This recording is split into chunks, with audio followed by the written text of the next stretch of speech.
This is Dance Studio 411, where we answer your real-life questions about your toughest studio life predicaments. Parent problems, teacher turnover, student challenges, policy dilemmas, and so much more. Let's talk about what's keeping you awake at night and what you can do about it.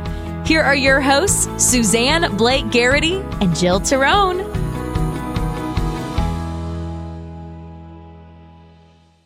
All right, welcome to our Dance Studio 411 podcast. Today, our special guest is Misty Lown. She is the founder, president, and energized force behind More Than Just Great Dancing, a licensed dance studio affiliation program that has a positive impact on over 100,000 dance students around the globe each week. She is also the owner of Youth Protection Advocates in Dance, an educational company.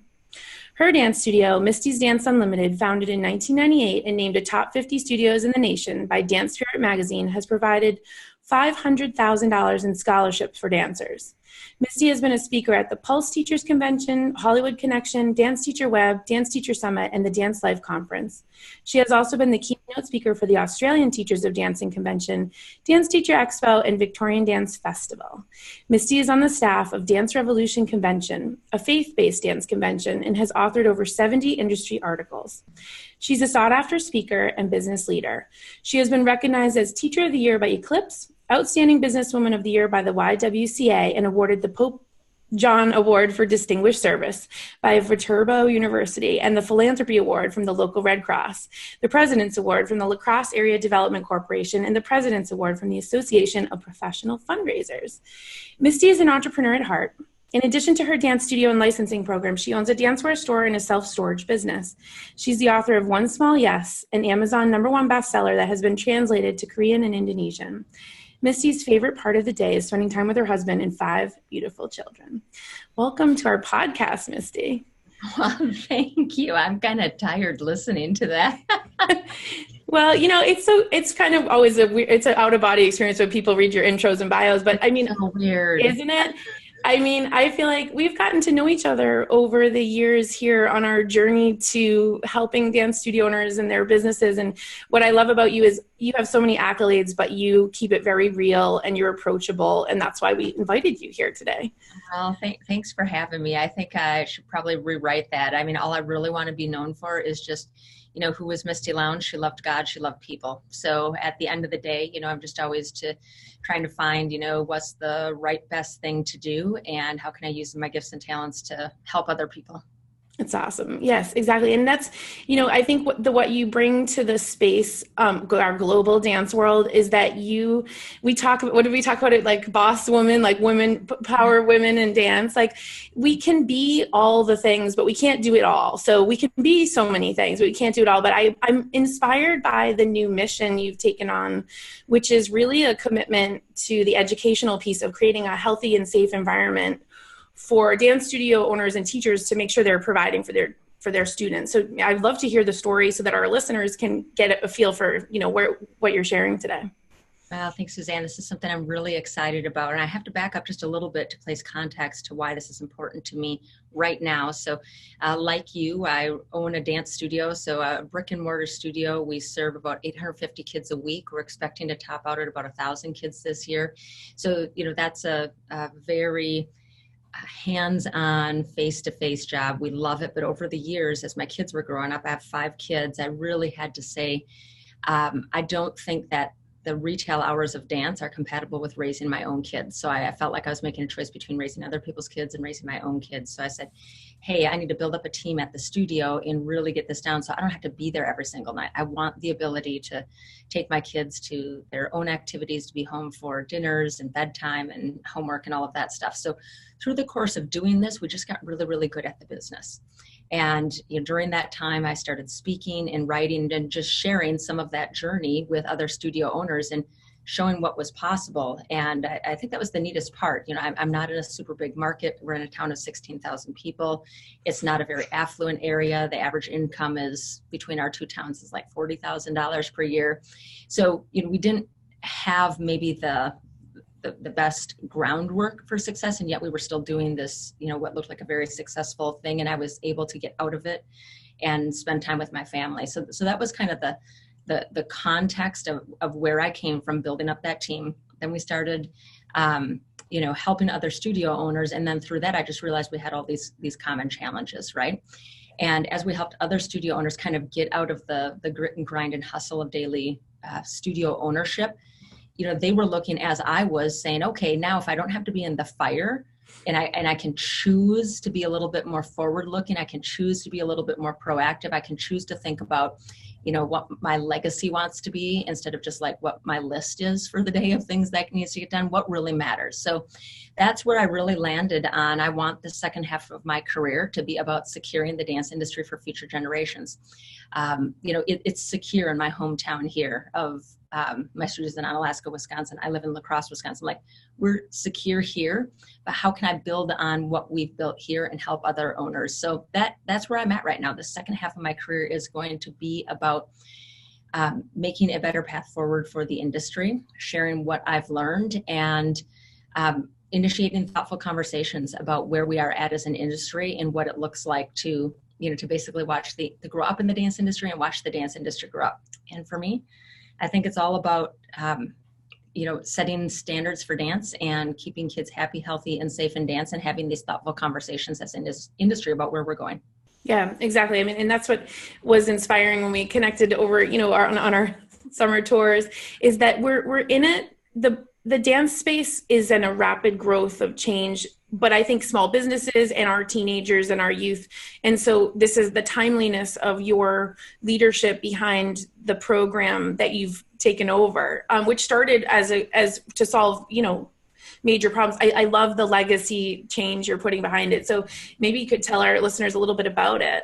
Yeah, you bet. So I want to say 5 or 6 years ago, I was online, as so many of us are, at the end of the night. I was scrolling through Facebook, and I saw a really dynamic, I'm using the word dynamic to cover the word hot, really like dynamic exchange online about age appropriateness for kids. And just, there's something I call in dance, it's like the Monday morning post-competition flu. Everybody gets back to their computers and like, oh, I had this great thing happen, I had this not great thing happen, and just everybody's kind of recovering from the weekend. And it was one of those exchanges, and it got towards what is age appropriate for kids?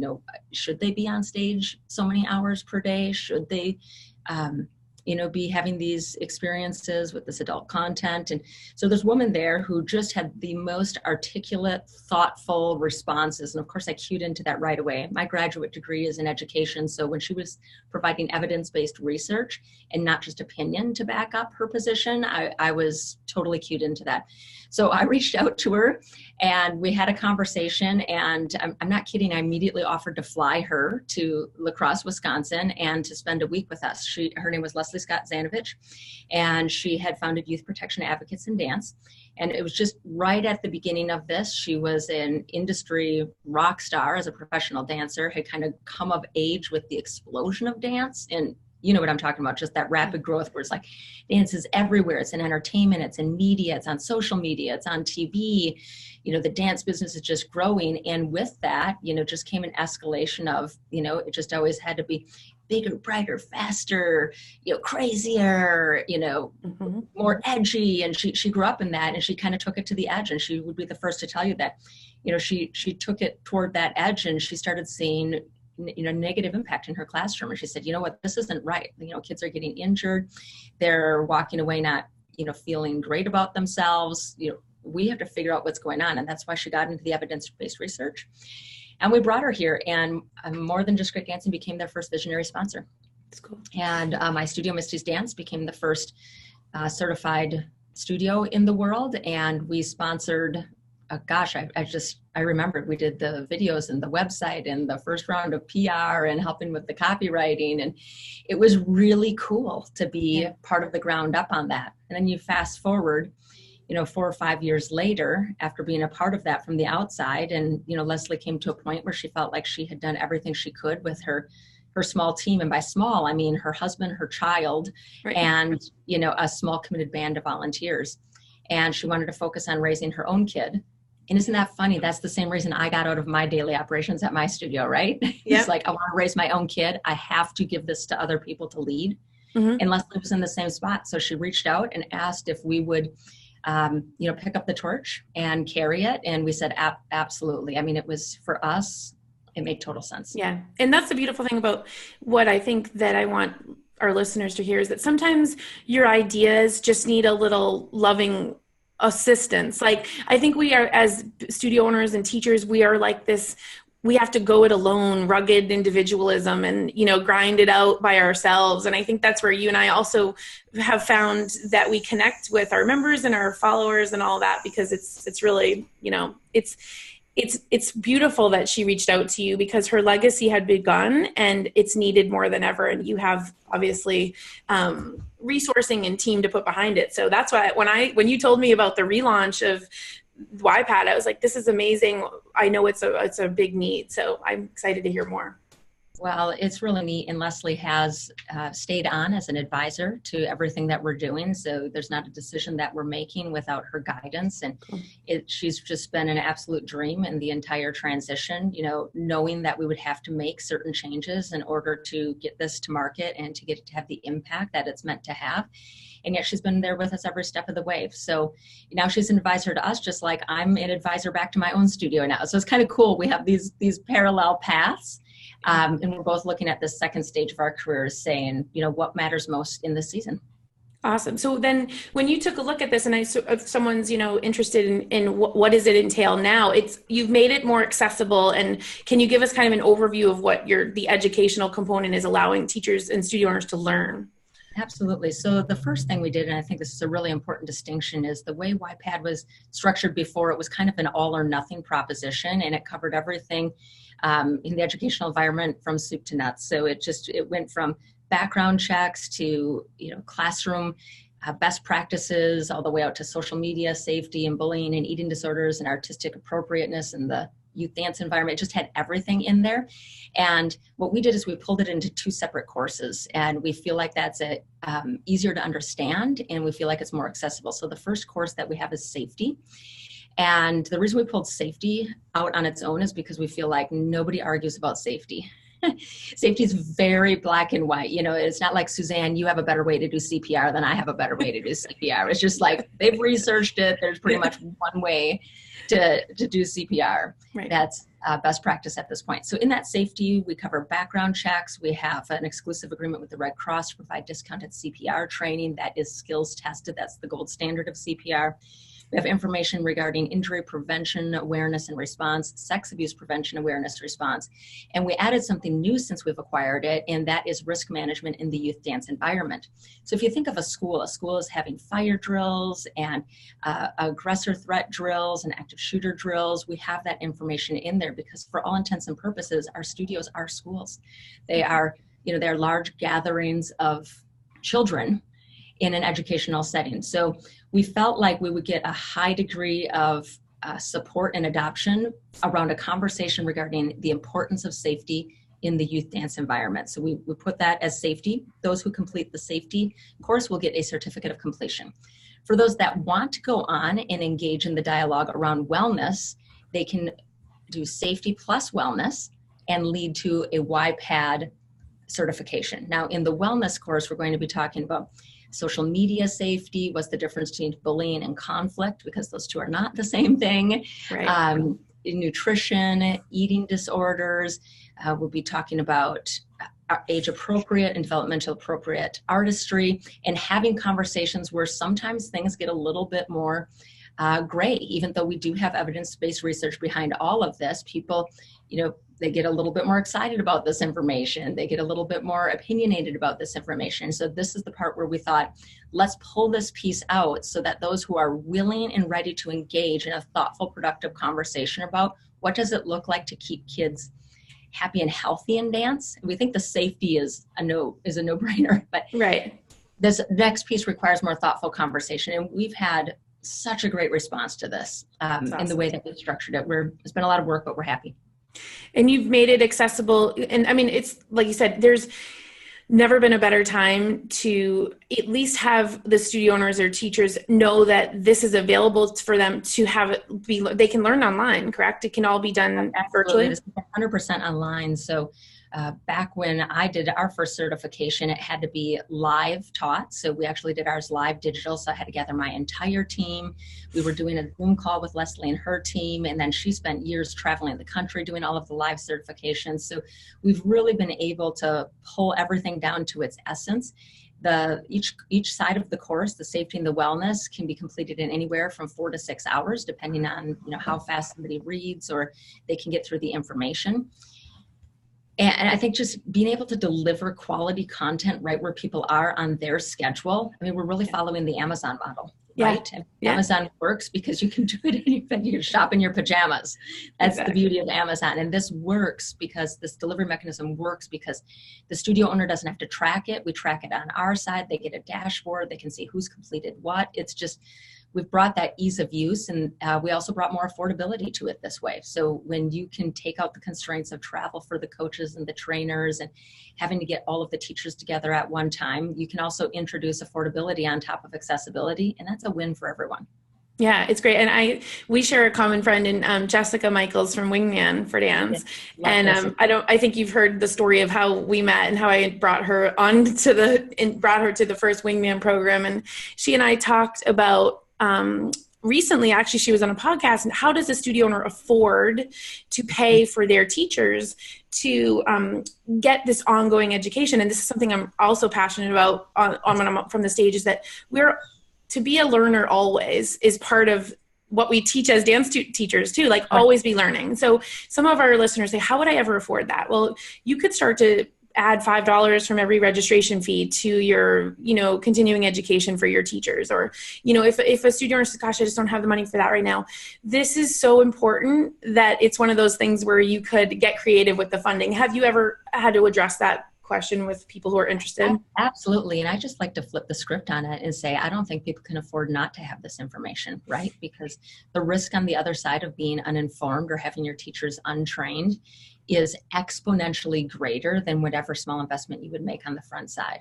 Now, for those, if you flip the script and you still look at it and you just say, I understand that, I'm with you philosophically, Misty, but my cash flow does not support buying this at all, we're going to figure out a way for people to participate, because it is our greatest goal that every child, no matter where they dance, has the opportunity to have a happy, healthy, and safe dance experience. And, I'm in a very competitive dance environment. I think we have my studio plus 7 other studios in town. So yes, you know what? I want all the kids to come dance with us, but if they're not dancing with us, I want them to be safe. And I think every studio owner who is worth their salt would have the same opinion. And Susan, honestly, the more people we get doing this, it drives the cost down. Yeah. And that's awesome. And that's why it's sort of like, this is your invitation to take this on as that ongoing education. I know we met a bunch of Canadian studio owners. In Canada, it's starting to be a requirement on insurance practices that teachers have to have this type of a training. I mean, we're in an environment, we're in a litigious society. We are in a society, like you said, of kids these drills are part of their life. I think that it elevates our professionalism, the industry, 100%. 100%, which is sort of the next question I was going to ask you, which is, some studio owners say, ooh, I don't know if I want to bring attention to any potential issues in our industry. Do you have any counterpoints to that? Yeah, absolutely. I would just say the attention is already there. I mean, one quick search of YouTube would already reveal that, the things that I referenced previously in our conversation, kind of that Monday morning conversation after everybody's out for the weekend, they come back, they're like, what's happening in this industry? Where are we going? What is this all about? Like, it's already out there. Anybody with an internet connection can easily find what the challenges are that we are facing. And I think I would kind of pivot the conversation to this. So I was just speaking in Canada recently to a group of professionals, not in dance. By the way, it's really fun to kind of branch out and learn what other professions are doing. And here's what I said to the audience. Hey, raise your hand if in the last 12 months you've had a haircut, you've had your nails done, you've had a massage, if you've eaten in a restaurant, if you've had an Uber ride, if you've driven your car, if you've enjoyed electricity or indoor plumbing. And of course, they all raise their hand. And so the reason you can enjoy those with a high degree of confidence is because the services are delivered by licensed professionals. There's a standard of care and competency that you can come to expect when you buy services or you put yourself in the care of somebody who's delivering those services. And there's no similar standard of care or competency for dance. In fact, there's no standard of care or competency for dance. And I believe that at some point there will be a standard, and, call that what you will. If it's a, proof of education, maybe it's a license. I mean, the state of Illinois has already introduced, I just learned this last week because one of our affiliated studios had to register with the city of Chicago a business license specific to dance. So and I saw the whole list, I saw all the documentation. So, it's starting there, and it may be in other places already, but these changes are coming. So my plea to the industry is, the only thing that we can count on is change. We know change is coming. So let's create the change. I think we're in a narrow window of opportunity where we get to say what the standard should be for dance, because nobody knows our industry better than we do. Exactly. Nobody. And if we wait and something, really terrible happens in the dance industry, and then government steps in and says, oh, this needs to be regulated, they're just going to go to the closest thing that maybe looks like dance. Let's just say childcare. And then maybe they'll say, oh, well, in childcare, the standard is 4-year-olds to 1 adult. Well, there's not one studio in America that can economically make it with 4 preschoolers to 1 adult in the classroom. So, my plea to the industry is change is coming. We should never be afraid of raising the bar for ourselves. And we're a unique opportunity to set that standard. And I want to be a part of that, a positive, productive conversation around what does it look like to create a healthy environment for kids? And if you notice, none of what I'm touching is actually even dancing. Right. I have no interest in regulating anybody's actual dancing. If you do plie that way and I do plie this way, that's totally fine. There are experts who are far more equipped to handle the actual curriculum side. I'm talking about the pre-work. Exactly. When I did my graduate work in education, I took the same classes with the people who were going to teach science and gym and social studies. I was a Spanish teacher by trade. That was my background. I was supposed to be a Spanish teacher. Yeah, you were. A dance teacher. But we all had to learn about, how to responsibly care for little bodies, minds, and hearts before your content area. And that's what YPAD's about. It's about getting that evidence-based research in so we can be more responsible stewards of the kids in our care. I love it. It's awesome. So if our listeners want to get on the list, learn more, it's ypadnow.com, correct? It is. We just launched. We'd love to see you there. We currently have a waiting list of about 600 studios. Our public launch will be December 5th, and we have about 1,500 teachers beta testing the program right now and giving us our first rounds of feedback, making sure that everything is user-friendly, accessible, all the links work, and that it's ready to go. Good. So ypadnow.com. Well, Misty, I am really grateful for your, commitment to the industry. We share so many great studio owner relationships, and we want the industry to, like you said, thrive and be safe, supportive, a healthy environment for our kids. I am very grateful for your time and talent, and we look forward to maybe having you on a future podcast.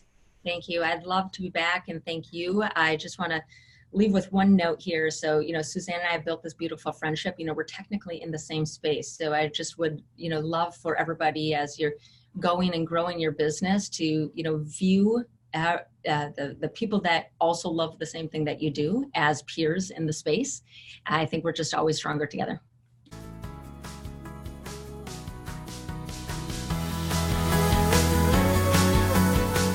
Thanks for listening to this episode of Dance Studio 411. Visit us online at dancestudio411.com for more great resources and to submit a question for a future episode.